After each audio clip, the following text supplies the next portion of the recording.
burned alive by the police. Let's put up the picture. This is horrible. Florida man was cooked alive earlier this year when a sheriff's deputy shot him with a stun gun while the man was covered in gasoline from having fueled his dirt bike. All right, let's keep that picture up. Jean Barreto, 26 years of age, suffered third-degree burns over 75% of his body during the incident at a gas station in Orlando.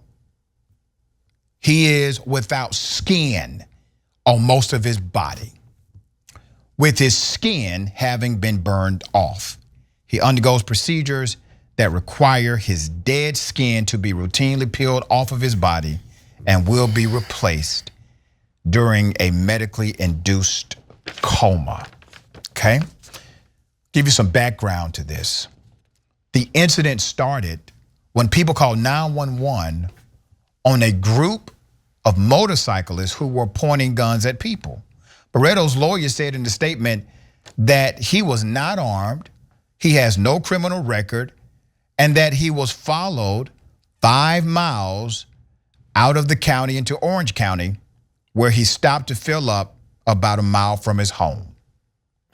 The county sheriff's deputy is accused of tackling Mr. Barreto from behind, knocking him and his dirt bike to the ground and spilling gas, the statement said. At least 3 other deputies then appeared. Barreto's attorney said one of them used a stun gun on Mr. Barreto. Deploying the weapon engulfed almost his entire body in flames and approximately half of the other deputies as well, according to the attorney. Who's the county sheriff? Marcos R. Lopez. Let's put up his picture.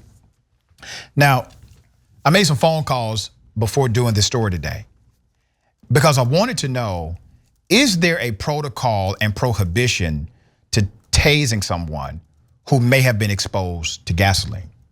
The answer I got was yes. They are trained to not tase someone who may have possibly been exposed to any flammable substance. That's part of the training.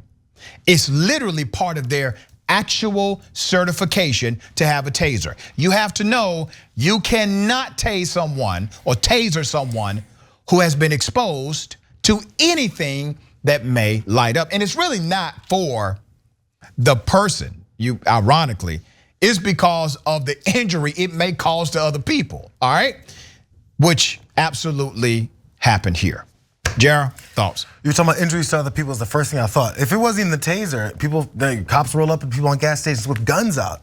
There are gas tanks and a gas station.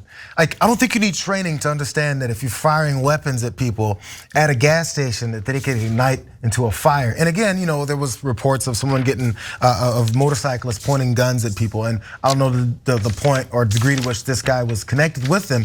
But even if he was, this is solving the problem? What are you there for? Are you there to solve the problem, or are you there to get your rocks off with this confrontation? Because there's many cops who think, oh my God, I heard this. I gotta get over there so we can take care of this. There is an aggression and an anger that's like, now is our chance to do something, and then we're justified in doing it, and then everything else that you could possibly think is just out the window. That's right, and here's the thing, you know what you're not hearing? You're not hearing them talk about, so what charge is this officer going to receive? Remember, when you physically harm someone or when you even kill someone, it doesn't have to be intentional for it to be criminal. There's called reckless disregard. There's a negligence that's so extreme that you knew or should have known that the person would undergo severe injury or perhaps death. And if you operate in such reckless disregard for life, well, that's criminal. That's a criminal offense.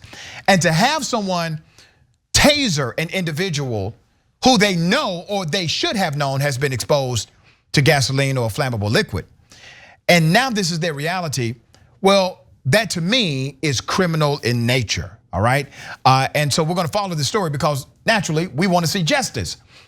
And once again, we're highlighting the reason why people typically don't like the police. It's not because you have bad people doing bad things or you have corrupt individuals inside of the industry. The reality is every industry has their level of corruption. But this is the only industry where routinely these bad faith actors get away with it. and they are to hold everybody accountable, how ridiculous are you to think that people who have a job to hold others accountable should not be held accountable themselves?